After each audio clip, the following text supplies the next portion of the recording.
창세기부터 요한계시록까지 예수님을 발견하는 새로운 안목의 성경 공부 두란노 성경교실. 예레미야를 통해 전해주고 싶어하는 하나님의 마음, 그걸 너무너무 알려주고 싶은 전원희 목사입니다.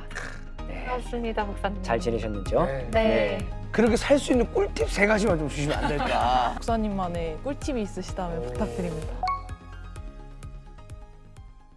사실 저도 목사님께서 말씀해 주셨던 연결되는 시편 15편 2절을 보면 저는 사실 정직 한 자도 안 가고 정직에서 입국컷을 당하는 것 같아요. 사실 그래서 사실 제 삶을 볼 때 하나님 앞에 예배를 절대 드릴 수가 없는데 네. 준비되지도 않은 것 같고 이거를 예배 전에 뭔가 제가 할 수 있는 기도라든지 뭔가 어떤 마음을 가지면 좋을지 목사님만의 꿀팁이 있으시다면 부탁드립니다. 네, 이거 꿀팁이라 이거 알려드리고 싶지는 않은데. 예. 알려주세요. 네. 오늘 우리가 봤던 본문을 한번 잘 생각을 해볼게요. 예배를 빠지지 않고 왔던 유다 사람들이었습니다. 그리고 그들이 와서 어떤 이야기를 많이 했냐면 여기는 여호와의 성전입니다. 성전입니다. 이렇게 삼창을 하면서 그들에게 위로를 주고 안심을 주었다는 이야기를 우리가 한번 봤죠.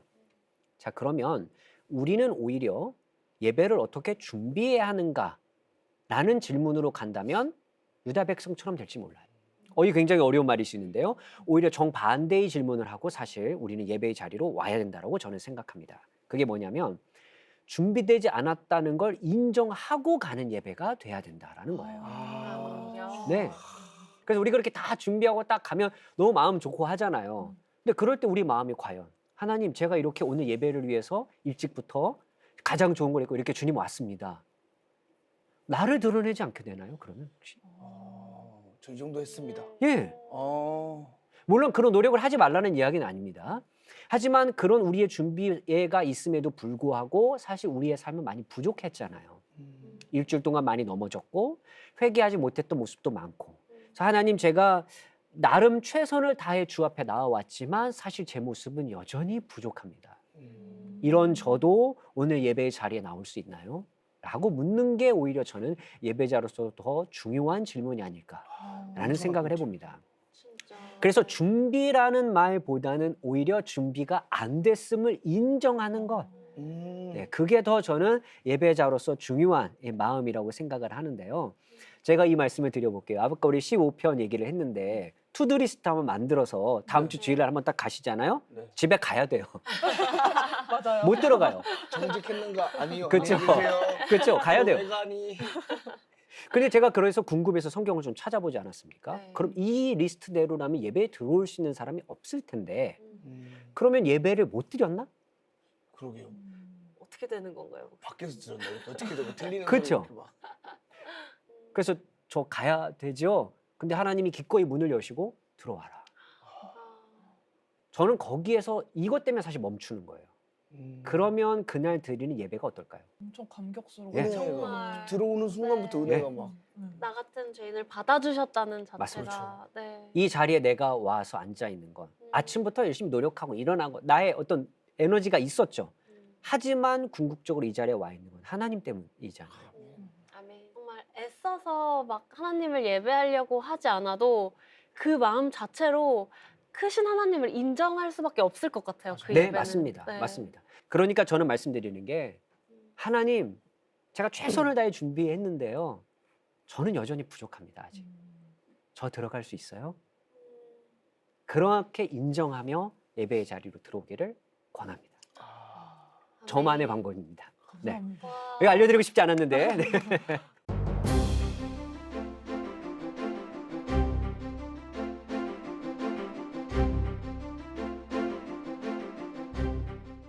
근데 저는 그거 들으면서 좀 더 궁금한 게 그러니까 저 같은 경우는 예배에서 은혜를 막 받을 때 평안한 마음을 주실 때가 많잖아요. 그렇죠. 근데 그게 정말 주님이 주신 마음인지 아니면 제가 그 현실에서 도피하는 마음인지를 점검할 수 있는 꿀팁도 좀 주시면 예. 제가 좀 좋을 것 같습니다. 예.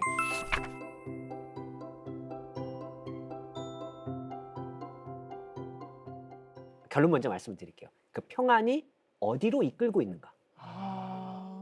평안한 곳에서 끝나면 저는 자기 일을 위해서 끝날 수도 있다. 그러니까 하나님의 은혜라고 함에도 불구하고 거기서 끝나면 멈추는 거예요. 나의 위로로. 그런데 제가 예레미야 초반부터 말씀드렸잖아요. 하나님의 말씀은 원래 우리의 삶을 어디론가 이끌고 가요. 네. 그래서 끊임없이 내 삶을 돌아보게 하고 그다음에 생각하게 하고 그래서 결국 어디로 가게 합니까? 하나님으로 가게 해요. 근데 계속 거기만 머물고 있으면 그날 그 말씀은, 그날 예배는, 그날 하나님은 다 그냥 내 만족과 평안을 위해서 존재하는 것에서 끝나잖아요. 네, 그냥 여기서 멈춰버립니다. 그런데 이걸 통해서 내가 좀 더 하나님께로 가까이 가야지. 좀 더 내 삶에서 하나님 말씀을 따라 살아야지. 그리고 만약에 그런 삶 안에서 내가 지난주 용서하지 못했던 사람, 사과 한마디를 했어야 되는데 못했던 사람, 내가 이번 주에 가선 먼저 말을 건네야지. 이런 방식으로 어디론가 이끌어가는 평안을 넘어서서 삶이 있다. 그럼 저는 그건 하나님이 주신 평안이다. 이거 너무 좋은 네. 포인트인 것 같아요. 예. 정말. 그 내한테 머물러 있지 않고 뭔가 네. 기도하다가 평안도 왔지만 네. 그 가운데 또 하나님이 누군가의 마음을 또 주셔서 그와 또 실천하게 되고 맞습니다. 그러면서 또 이렇게 이거 예레미야가 참 예, 맞습니다. 예레미야 보통 인물이 아니에요. 진짜. 대단한 성경. 예. 아유. 그러니까 우리가 이런 말 되게 많이 하잖아요. 교회 다니면서 은혜는 흘러가는 겁니다. 이런 말 진짜 많이 하죠. 나 이거는 하나님이 평안을 주셨어요. 이거 네. 내 안에 머물러 있으면 안 됩니다. 흘러가야죠.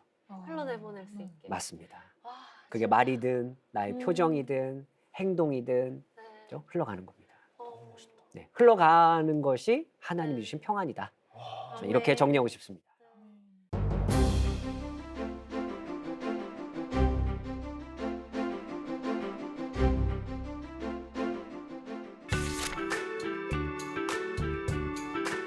저는 조금 예레미야가 끝까지 계속 기도를 했잖아요. 네. 근데 기도를 하면서 제 입장에서 좀 생각을 했을 때 약간 견뎌내서 순종을 하는 것도 있고 네. 만약에 내려놓아야 돼서 그 믿음을 내려놓는 게 있는데 그런 것도 뭔가 내가 끝까지 안 일어날 것도 잡고 계속 기도하는 거 약간 마치 고집 같고 뭔가 내려놓는다는 게 약간 도피하는 것처럼 보일 수 있잖아요. 근데 그런 것에서 어떻게 좀 잘 구별해야지 좀 지혜롭게 선택할 수 있는 건지가 좀 궁금하긴 합니다. 네.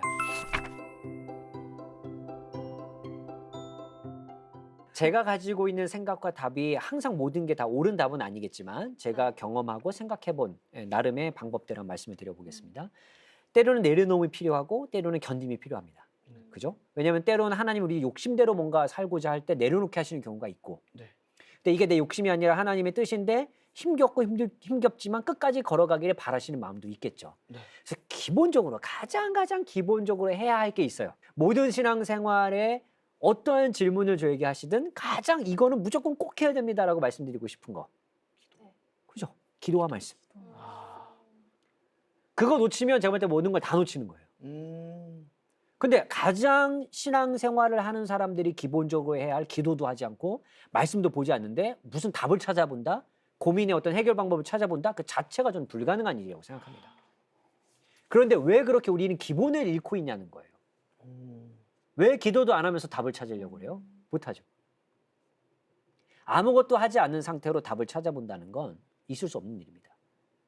그러니까 힘들어도 때로는 좀 지루해 보여도 말씀을 매일 읽어보려고 애써 보시고요. 짧게라도 기도를 해보려고 힘써 보세요. 네. 그게 조금 더 신앙의 성숙을 위한 아주 좋은 방향이 될 겁니다. 거기서부터 일단 출발을 하세요. 출발하시는데 자 그런 다음에 이제 내려놓음과 견딤 이 두 가지가 되게 중요하잖아요. 네. 그 내려놓음이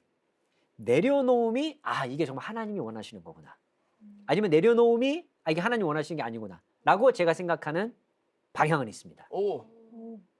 내려놓았을 때의 내 마음이 어디를 향하는가도 잘 보면 되는데 네. 내려놓는 그 순간에 난 하나님을 더 신뢰한다. 라는 방향으로 간다면 그건 내려놓는 게 맞습니다. 하지만 그 내려놓는 게 지금 상황을 벗어나고 싶어서 지금 이 상황은 좀 모면해야 돼. 다음에 다시 기회가 있겠지. 등등의 생각으로 상황에 집착을 너무 하면 그 내려놓으면 한 번 더 생각을 해볼 필요가 있다. 내려놓는데 마음이 편할 수 있잖아요. 그렇죠. 왜 난 하나님께 맡기니까. 그렇죠. 그런 마음으로 방향으로 쭉 간다고 하면 제가 볼 땐 그건 내려놓는 게 맞습니다. 하지만 내려놔도 뭔가 불안한 것 같고 내려놔도 뭔가 아닌 것 같고 그럼 좀 더 기도를 해보세요. 왜냐면 내가 지금 상황을 모면하고 싶어서 그럴 수 있어요. 회피하는 건지. 네. 그렇죠. 회피하고 싶어서 그럴 수 있어요. 그리고 내가 지금 이 결정을 내리는 게 결국 내 결정의 옳음을 증명하고 싶어 하는 내 마음일 수도 있어요. 오, 이거 되게 좋다. 방향이 어딘가를 그렇죠. 잘 살펴보시면 너무 됩니다. 꿀팁이신데. 방향. 어. 예. 근데 막상 또 이 상황에 처하면 어렵습니다. 이게 어렵습니다만 함께 기도하며 말씀을 통해 늘 그게 기본으로 늘 있고 신앙생활에 기도와 말씀. 그런 상황에서 내려놓음에 대한 고민을 한다면 하나님은 분명 좋은 방향으로 갈 수 있는 길을 이끌어 주시리라고 생각합니다. 근데 여기에 더 하나, 네. 여기 하나 더. 여기서 멈추면 안 되죠. 어. 내려놓았는데 편안해요. 근데 하나님이 원하시는 방향이 아니었을 수 있잖아요. 그렇죠. 완벽하게 결정을 하는 건 인간에게 되게 어려운 일이잖아요. 그렇죠. 그래도 괜찮다. 아, 그래서 괜찮다. 왜요? 하나님은 그 상황도 선하게 바꿀 수 있으니까요. 아멘. 그게 하나님을 믿는 거예요. 내 실수 있을 수 있어요. 그마저도 하나님께 내려놓는 거예요. 실수했으니까 좌절하지 마세요. 잘못된 선택했다고 너무 책망하고 그러지 마세요. 아멘. 네. 그분을 믿는다면 괜찮습니다. 아멘. 아멘. 선택의 실수를 하셔도. 여기까지 가는 게 좀 좋다고 생각합니다. 야. 네.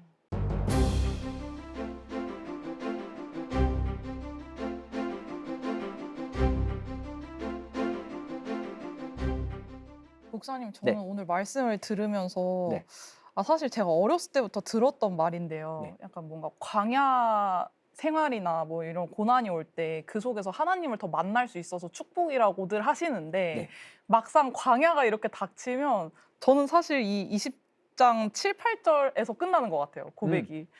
그래서 오늘 말씀을 들으면서 내가 예레미야처럼 막 고난을 받을 수도 있고 안 받을 수도 있지만 그런 고난 가운데서도 뭔가 믿음을 지키는 방법은 없을까라는 생각이 들더라고요. 그래서 혹시 목사님만의 꿀팁이 있으시다면 궁금합니다.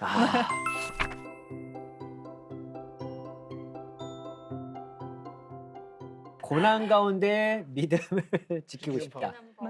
고난 가운데 믿음을 지키고 싶다. 너무 좋은 질문인데요. 왜냐하면 질문이 너무 좋아서 그래요. 고난 가운데 믿음을 지키고 싶다는 그 생각 자체를 하나님이 아시지 않을까요? 아. 고난을 겪고 있으면 하나님의 생각 안 나는 게 제가 볼 땐 자연스러운 일이에요. 왜냐하면 인간은 처음에요. 고난을 겪을 때 자기 힘으로 그걸 이겨보려고 하거든요. 그러다 마지막까지 갔을 때 내 힘으로 안 되는 걸 알았을 때야 하나님을 찾아요. 맞아요. 본능상. 근데 내 마음이 이런 고난의 시기를 지날 때 어떤 방법인지 모르지만 난 하나님을 좀 더 알고 싶다. 고난 가운데 믿음을 지키고 싶다. 그 마음을 갖고 있는 것 자체가 저는 이미 끝났다. 그것만으로. 아멘. 네. 중심. 뭐가 더 필요합니까? 그러면 그 고난의 시기에 때로는 침묵의 시기가 될 수도 있고요. 견디고 버텨야 되는 시기가 될 수도 있고 저는 정확하게 모릅니다만 하나님이 그 상황마다 인도해 주실 거예요. 왜냐하면 아시니까. 내가 이 상황 가운데 믿음을 지키고 싶다는 걸. 우리가 예레미야에서 봤잖아요. 심장과 신장을 아시는 분이 모든 걸 다 그냥 꿰뚫어 볼고 계신데. 그러니까 그런 질문이 그래서 저는 좀 귀하다고 생각하는데 이만으로도 충분하겠지만 그래도 좀 더 구체적으로 실천할 수 있는 방법을 좀 드려볼게요. 예레미야가 했던 방법이에요. 고통이 있어요. 그러면 하나님께로 가져가세요. 내가 느끼고 있는 감정 그거 그냥 쏟아 놓는 게 제가 볼 때 첫 번째 방법이에요. 쏟아 놓는 거. 내가 지금 그냥 단어 그대로 그냥 다. 그게 사람 때문이든 상황 때문이든 다. 왜 그렇게 기도하는 이유가 있다 그랬잖아요. 네. 하나님이 신뢰하기 때문에. 이 복수는 내가 할 게 아니기 때문에. 그렇게 쏟아 놓는 이 사람들의 기도를 예레미야 기도를 기억한다면 그냥 고통을 하나님께 가져가는 게 고난 속에서도 믿음을 지키고 있는 첫 번째 방법이라고 생각합니다. 그리고 조금 더 이제 여기까지 왔다면 그 다음엔 할 수만 있다면 기도하는 가운데 상황을 너무 묵상하지 않으려고 노력하세요. 상황을 묵상하면 자꾸 거기에 매이게 돼요. 빠지게 되고. 상황의 너머에 계신 하나님을 보려고 자꾸 기도를 하면서 애써 보세요. 왜냐면 하나님 그 상황 너머에 계시니까. 근데 우리는 자꾸 그 상황에 집착할 때가 너무너무 많아요. 맞아요. 집착할 때가. 맞아요. 그게 그런 방법이 뭐냐면 결국 내가 해결해 보겠다는 거예요. 상황을 자꾸 생각해 보니까 복귀해 보고 방법이 없나 생각해 보고 하나님을 믿는다는 건 좀 그 상황에서도 상황 너머에 계신 분을 보는 게 아닐까라는 생각을 좀 해봅니다. 진짜 중요한 말이다. 그래서 예레미야도 이런 고백을 해요. 17장 14절 보면요. 여호와여 주는 나의 찬송이시오 나의 치료자이십니다. 그는 고백 가운데서도 그렇게 늘 하나님을 의지했어요. 자, 그럼 마지막으로 세 번째 방법. 흔들릴 수 있어요. 인정하세요. 아, 흔들리는 것은. 믿음 가운데 아니 고통 가운데 믿음을 지키는 거 쉽지 않습니다. 넘어질 수 있어요. 믿음 못 지킬 수 있습니다. 괜찮아요. 첫 번째 답과 똑같은데요. 하나님을 믿고 신뢰하세요. 그런 넘어짐의 과정 하나님이 이끌어 가실 수 있습니다. 하나님의 방법대로. 예. 그렇기 때문에 내가 이 믿음을 흔들리지 말아야지. 고통 가운데서도 믿음을 지켜야지. 아무리 생각하고 노력해도 쓰러져요. 사람은 넘어집니다. 이제 그런 과정에서 하나님을 경험하면 점점 더 믿음이 성숙해질 거라고 생각을 합니다. 예. 그러니까 저는 그런 과정들이 어떻게 보면 이렇게 고통 가운데서도 아픔 가운데서도 믿음을 지키는 방법이 아닐까. 그렇게 좀 제안드려 봅니다. 감사합니다.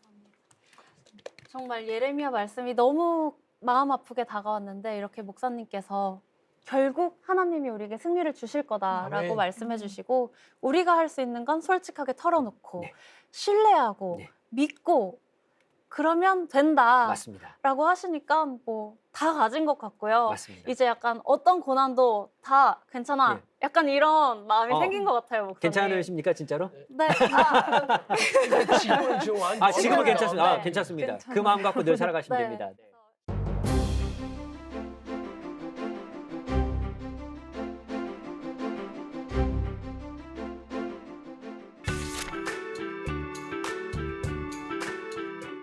종착역은 하나님이다. 네. 결국 하나님께로 가게 한다라고 하셨잖아요. 그렇지만 이제 그건 결론에 가봐야 아는 거고. 그렇죠, 맞아요. 네, 막상 하나님의 말씀하시는 게 나의 바람과 너무 정면으로 충돌하는 것 같이 다를 때, 그럴 때는 믿기가 힘들고 왠지 내 고집과 마음이 더 앞서게 되는데 그거를 꺾기가 너무 힘든데 그걸 꺾을 수 있는 방법이 있을까요, 목사님?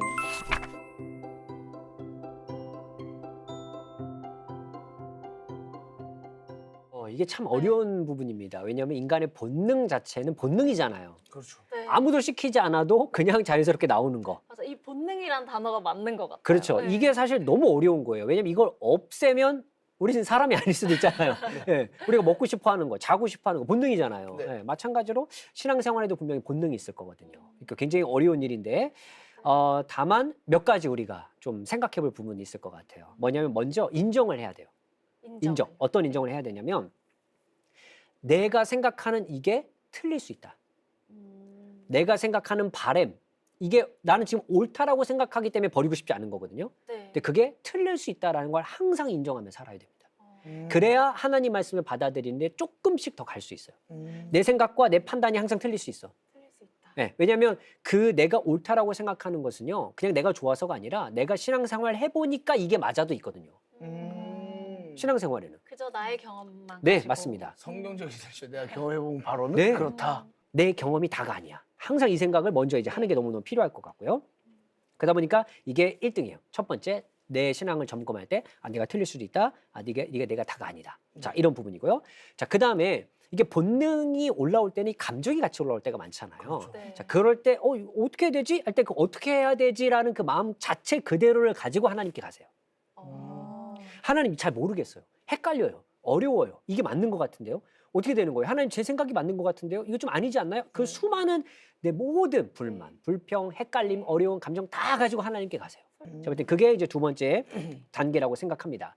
자, 그런 다음에 본능 이거 근데 이게 하나님의 뜻 이거 잘 모르겠어. 어려워. 이거 힘들어. 이럴 때 지난번 질문 때도 말씀드렸던 것처럼 일단은 순종하는 마음으로 조금 내가 갈 수 있는 거 조금 한 발짝만 가보세요. 그럼 그 본능이 조금씩 꺾일 수 있어요. 가만히 있으면 아무것도 안 됩니다. 네. 조금 발을 내디뎌 보는 거예요. 용기 내어서. 용기 내요. 용기 낼 수 있는 힘을 주시기를 기도하는 마음으로 네네. 한 발 걸어가 보는 거예요.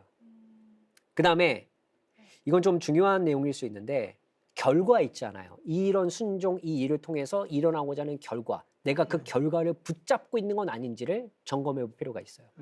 이미 원하는 결과가 있어서. 맞습니다. 그럼 내가 틀릴 수 있어라고 생각해도 순종하는 마음 한 발짝 걸어가도 내가 원하는 결과가 항상 정해지잖아요. 그 결과를 붙잡고 있으면 그건 놔야 돼요. 그럼 내가 가는 과정도 순종하는 것 같지만 그 결과를 위해서 가는 것일 뿐일 거예요. 내 마음. 결과 고정된 생각을 하면 안 됩니다. 그거 하나님께 열어놓아야 되죠. 그런 이제 우리의 습관들이 조금씩 쌓여가야 네. 제 생각엔 조금 이 본능, 어쩔 수 없이 올라오는 본능을 조금씩 억제하며 하나님의 말씀대로 따라 살 수 있지 않을까 생각해 봅니다. 그럼 결국 순종이라고 하는 게 뭘까요? 순종이라고 하는 게 뭘까요? 그건 감정이 다 정리되고 뭔가 내 이성적으로 합리적으로 다 받아들일 수 있어서 내가 걸어가는 게 아니라 이해할 수 없어요. 내 계산과 안 맞아요. 그리고 내 경험과도 맞지 않아요. 그냥 하나님이 신뢰하고 가는 게 순종이잖아요. 거기 결과 안 보여요. 안 보이잖아요. 안 보이는 게 맞아요, 사실. 안 보이는 게 맞는데 그냥 가는 거죠. 그럼 결국 순종은 이해의 영역은 아닙니다. 그죠? 경험이 내가 있기 때문에 이해할 수 있는 거 아니에요. 합리적으로 받아들일 수 있기 때문에 그거 아니에요. 하나님에 대한 순종은 신뢰 때문에 가는 거예요. 신뢰. 그럼 우리 또 질문할 수 있잖아요. 그럼 신뢰를 어떻게 쌓을 수 있어요? 계속 꼬리 그렇죠. 그래서 제가 또 말씀드리는 게 간증이 필요하다는 거예요. 조금씩 한 발짝씩 걸어갔을 때 내가 경험했던 거 그게 쌓여가야 하나님에 대한 신뢰도 쌓여가는 거예요. 근데 그거는 이제 공동체에서 들은 간증으로 인해 나도 그러면 해볼 수 있겠구나. 네, 맞습니다. 하고, 예. 와, 그럼 거기에 또 내가 그걸 경험하려면 어떻게 해야 돼요? 상황이 놓여 있을 때 기도 부탁도 하고 기도도 내가 그 하고. 기도도 해보고 그래서 일어나는 일을 같이 또 이야기 나누고 그럼 결국 기도와 공동체와 순종과 신뢰와 이 모든 것이 결국은 다 연결돼 있는 거죠. 그러네요. 예, 어디서부터 그럼 우리가 시작해 볼 수 있을까요?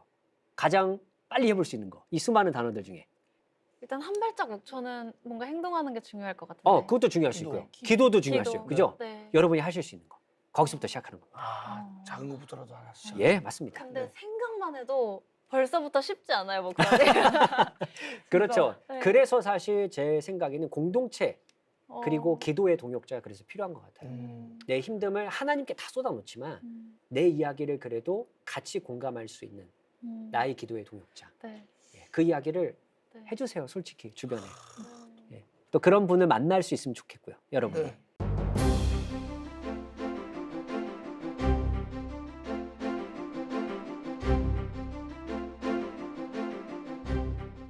선생님께서 예. 우리가 종착역이 하나님이죠. 네. 어떤 말을 하든 어떤 삶을 살아가든 종착역이 하나님이 돼야 되는데 그렇게 살 수 있는 꿀팁 3가지만 좀 주시면 안 될까? 왜냐하면 이게 머리로는 압니다, 우리가. 네. 내가 어떠한 상황에서도 하나님이 종착역이 돼야 되는 거 알지만 과연 그게 어떻게 내가 분별해야 되며 어떻게 살아가는지를 조금이나 꿀팁을 알면 아 이런 상황에서 이렇게 또 해가지고 이렇게 할 수 있겠구나 네. 이런 게 있지 않을까.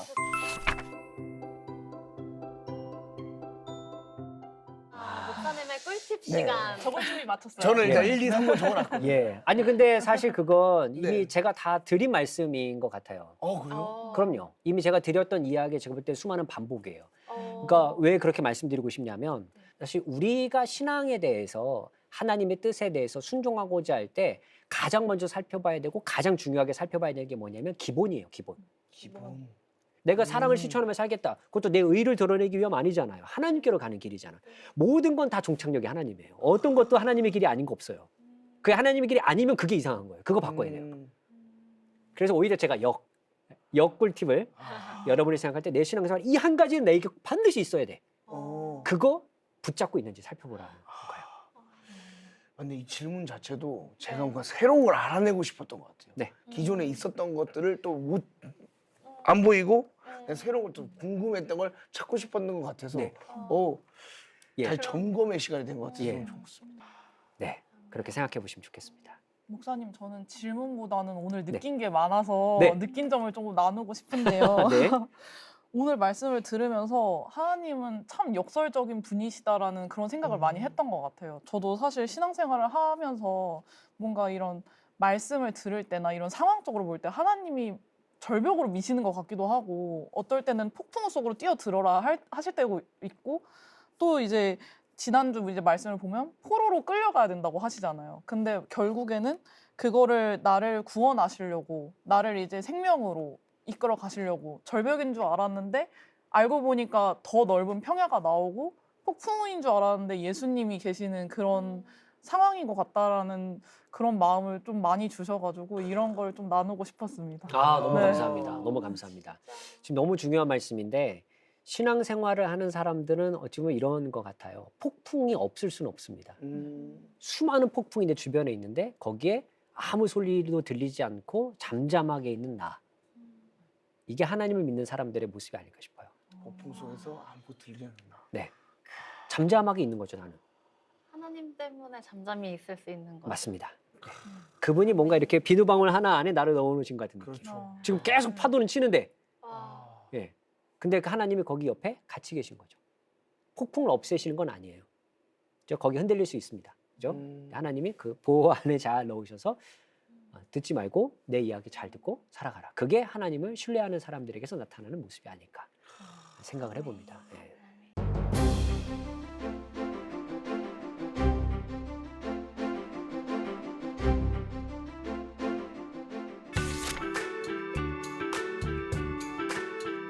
마지막에 에브라임이 허벅지를 치면서 회개하잖아요. 네.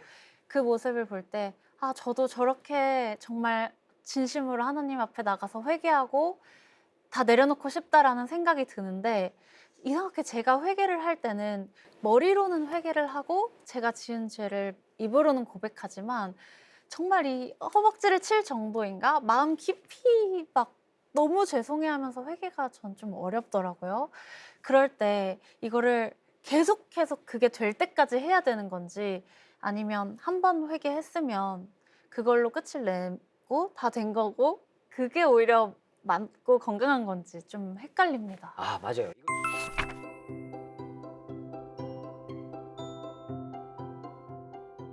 이게 네. 어려운 문제고 사실 이것 때문에 이단이 가르치는 경우가 있습니다. 자, 한번 예를 들어 볼까요? 네. 자, 우리가 회개 기도를 합니다. 네. 하나님 용서하실 거 믿으세요? 아멘. 그렇죠. 네. 그럼 반복적으로 만약에 똑같은 회개를 기도하면 하나님이 용서하실 걸 안 믿는 거 아니에요? 믿어요. 믿습니다. 근데 왜 반복해서 자꾸 기도해요? 뭔가 더 진심으로 하고 싶은데 뭔가 그게 좀 부족한 느낌이라. 왜? 물론 가끔 이 부부간에도 나 사랑해라고 물을 수는 있겠지만 만약에 시도 때도 없이 계속 물어보면 내가 사랑하는 거 못 믿어? 라고 반응하지 않을까요, 사람이? 네. 근데 하나님께도 하나님 용서해 주십시오. 그리고 하나님 용서하시면 믿습니다라고 기도하는데 계속 그 똑같은 하나의 죄의 문제 해가지고 예를 들어 계속 기도한다면 야, 너 나 못 믿냐? 내가 해결했다니까 라고 말씀하지 않으실까요? 그러지 않으실 것 같은데요. 예, 지금 제가 앞에 뭔가 예시를 달았기 때문에 약간 의심하는 것 같은데 네. 이게 한 이단 단체에서 사용하는 방법입니다. 아, 그럼 이단 단체에서는 이제 한 번 번만 회개로 하면 모든 게 된다? 끝난다. 아, 바로 이런 전략을 쓰는 거죠. 그럴 듯했어요. 그죠? 네. 제가 맨 네. 앞에 전제를 안 달았으면 그렇지 나도 의심하고 있었구나 이렇게 생각하실 수 있어요. 아주 오. 조심해야 될 부분이죠. 아. 그래서 우리가 성경 공부해야 되지 않겠습니까? 맞아요. 그죠? 네. 이렇게 필요한 거. 교묘하게 성경 공부를 시킨다고요. 이단 단체가. 아. 자, 근데 일단 말씀드려 볼게요. 우리가 머리로 어떻게 회개해야 되는지 또 회개를 반복해서 해야 되는지 얘기는 많이 듣고 알고는 있지만 뭔가 이렇게 가슴이 뜨거워지거나 막 이러지 못해가지고 이게 머리에서부터 감정까지 내려오지 않는 상황 때문에 되게 어려운 경우가 있을 수 있어요. 근데 네. 원래 그게 맞습니다. 아, 그래요? 원래 그게 맞아요. 왜냐하면 감정이라고 하는 것을 우리가 오해하고 있는 거예요. 내가 진짜 회개했으면 눈물 나야지 라고 생각하는 경향이 너무너무 많은데 이건 오해예요. 누가 그렇게 설명했나요? 그렇죠. 그렇게 그러네요. 누가 얘기한 적은 없어요. 없어요. 네. 그러다 보니까 여기에 너무 매몰돼 있다 보니까 그렇게 여름 수련회나 하면 애들 울리는 데 집중을 많이 해요. 아. 그가 진정한 회개를 했다는 걸 우리가 어떻게 겉모습만 보고 판단할 수 있습니까? 맞습니다. 말이 안 되는 일이에요. 이 자체가 저는 틀린 이야기예요. 그래서 머리에서 이야기하는 게 가슴으로 감정을 안 내려온다. 그게 원래 맞는 거예요. 물론 눈물을 흘리는 진짜 회개할 수 있죠. 하지만 그 행동만이 참 회개다라고 절대 저는 말할 수 없다라고 말씀드리고 싶어요. 그게 중요한 건 회개는 원래 네. 우선순위 되는 게 뭐냐면 깨닫고 돌이키는 거예요. 아, 이게 거의 깨닫고 동시다발적으로 돌이키는 일어나요. 거. 깨닫고 돌이키는 게 우선이에요, 회개는. 그리고 어찌 보면 그게 다예요. 돌이킴이 없이는 절대 회개 아닙니다. 그럼 만약에 깨닫기만 하고 돌이키지 못하면 계속해서 회개해야 되는 거예요? 그럼요. 반복해서 죄를 지을 수 있잖아요. 네. 그렇죠. 돌이켜야 그 죄로부터 떠날 수 있죠. 예. 그렇기 때문에 회개는 감정과 밀접한 연관이 있다는 맞지만 네. 있어야만 한다는 아닌 거죠. 깨닫고 돌이킴, 바로 거기가 회개의 핵심이다. 아멘. 그렇게 생각하시면 좋겠습니다. 네. 감사합니다.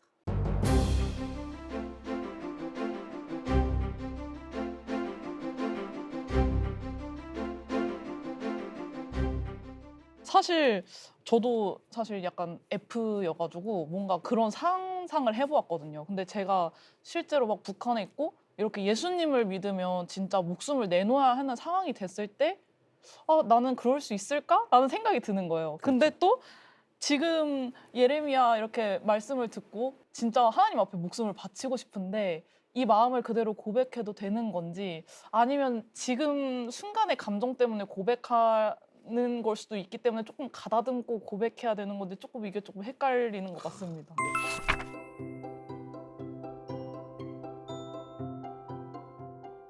중요한 말씀이에요. 너무 중요한 말씀이고 우리도 말씀을 따라 살고 싶으니까요. 너무 중요한 말씀인데 우리에게 좋은 예를 줄 수 있는 사람이 있어요.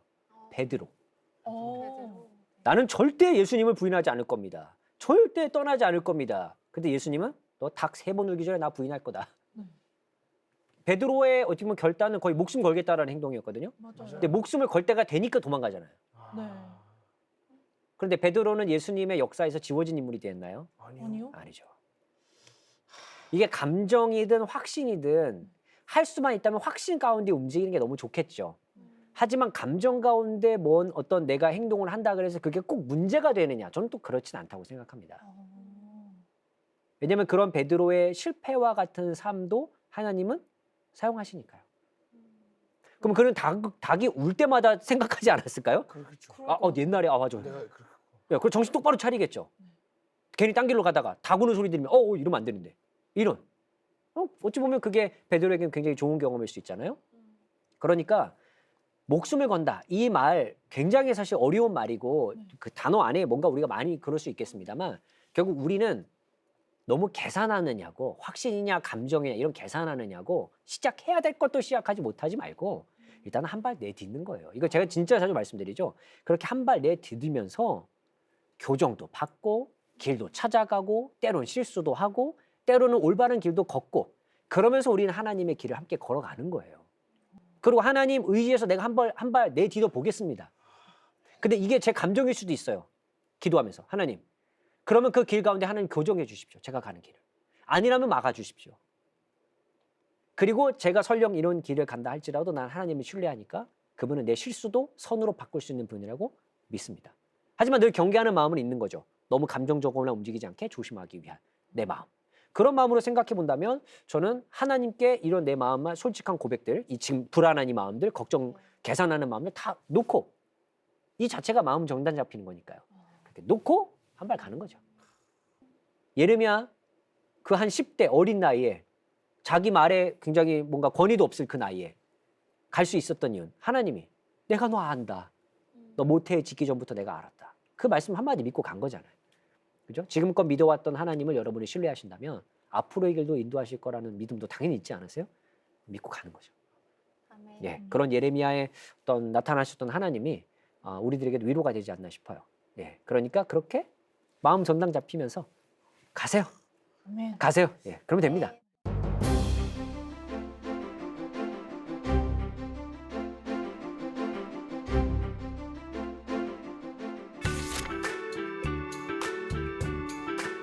목사님 너무 부끄러운 게 말씀을 듣다 보니 제가 그 시드기야 왕이랑 너무 닮아서 참 회개를 많이 하고 변해야겠다 생각을 했는데요. 네, 그 예전에 추천해주신 책 있잖아요. 네. 아바. 아바. 네. 그 책을 이제 읽기 시작했어요. 너무 기대하는 마음으로 폈는데 네. 그 앞장에 그러는 거예요. 기도는 너희가 원하는 유용한 것을 달라고 하는 그런 게 아니다.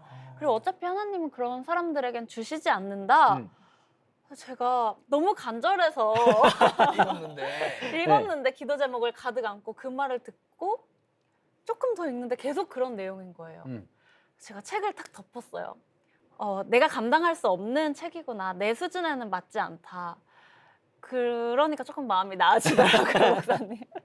네. 그런 것처럼 이렇게 막상 제 삶에 적용하려고 했을 때 너무 쓴 말씀이 그쵸. 있을 수 있잖아요. 막 그렇죠. 약도 쓰면은 뱉어버리듯이. 맞아요. 근데 어떻게 하면 이거를 잘 먹고 소화시킬 수 있고 내 몸에 약이 되게 할 수 있는지 그런 말씀들을 어떻게 받아들일 수 있는 방법이 있을까요, 목사님?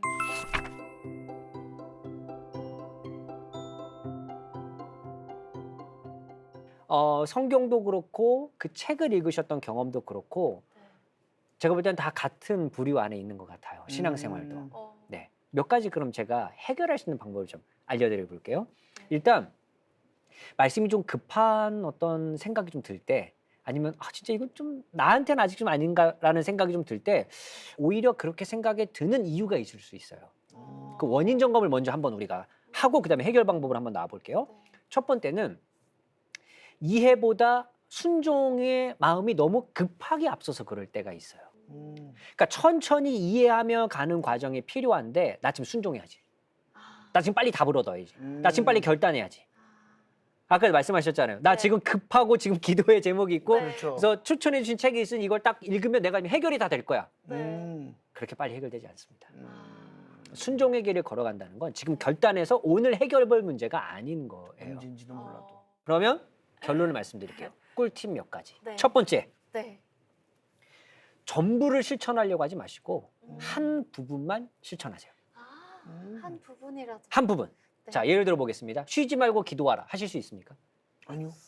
기도는 할 수 있는데 쉬지 말고는. 쉬지 말고는 어렵잖아요. 그렇죠. 어려울 네. 것 같아요. 계속 해야 되는 거예요. 그렇죠. 그러면 나는 이건 순종하지 못하는 거야. 이렇게 하는 게 아니라 기도를. 말씀하신 거죠. 기도할 수 있잖아요. 근데 기도는 또 어떻게 해요? 한 30초 정도는 해볼 수 있잖아요. 그렇죠. 일어나서 하나님 감사합니다. 이 정도는 해볼 수 있잖아요. 그죠? 맞아요. 거기부터 할수 하는 거예요. 음. 거기부터. 할 수 있는 것부터. 그럼요. 말씀은 네. 굉장히 무거워요. 이게 무거워요. 이게 가기가 쉽지가 않아요. 그러니까 그 중에서 내가 요것만 떼서 일단 그 단어 하나만 집중해 봐서 거기서부터 하는 거예요. 그러니까 모든 건 다 빨리 결론을 얻고 싶다는 마음 때문에 그런 거니까 그 마음을 놓으면 조금 해결 방법이 생겨요. 첫 번째 그렇게 해보시고요. 네. 두 번째로는요. 이해하려는 시간을 좀 가지세요. 그러니까 빨리 순종해서 결과를 얻어야지. 그래서 복 받아야지. 예를 들면 이런 방식으로 하는 게 아니라 왜 이런 말씀을 내게 주셨지? 아. 왜 이걸 내가 해야 하지? 여기부터 가는 거죠. 질문 먼저 던지면서 쭉 그냥 가보는 겁니다. 두 번째 그게 해보는 거예요. 그래서 좀 할 수 있는 걸 해보더라도 네. 기도해야지 하면서도 왜 쉬지 말고 기도하라고 하셨지? 왜 갑자기 내가 저 사람을 좀 기도해야 될 것 같은 마음이 들지? 뭔가 예? 생각은 이유가 고민. 뭘까? 이유가 뭘까? 하나님이 분명 주신 건데. 그렇죠. 그렇게 한번 해보는 거고요. 네. 세 번째는요.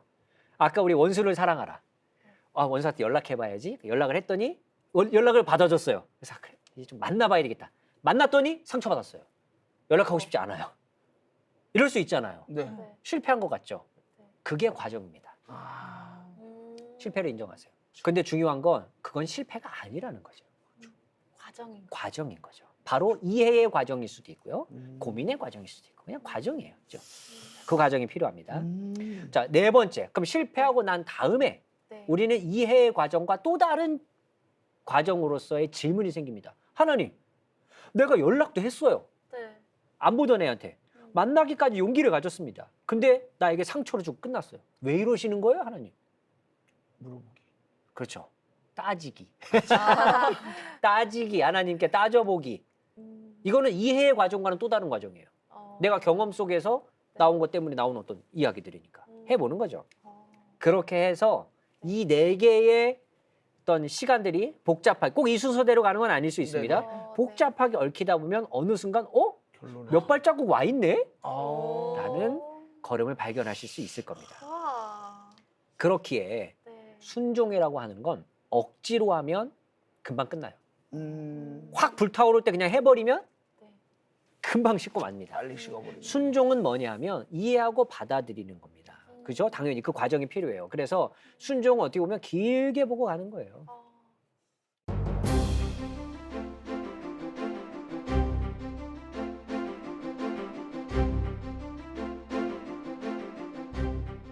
저는 아까 목사님께서 하셨던 말씀이 기도 부탁보다 내가 먼저 바뀌어야 한다고 하셨는데 네. 솔직히 그게 잘 안 될 때 우리가 먼저 기도 부탁을 하잖아요. 네. 근데 시드기야 왕처럼 만약에 회개 없이 기도 요청하는 거 뭐 그런 건 아니지만 뭔가 너무 힘들어서 도움을 먼저 구하기 위해서 기도 요청하는 게 잘못된 건가? 저 그게 좀 궁금합니다.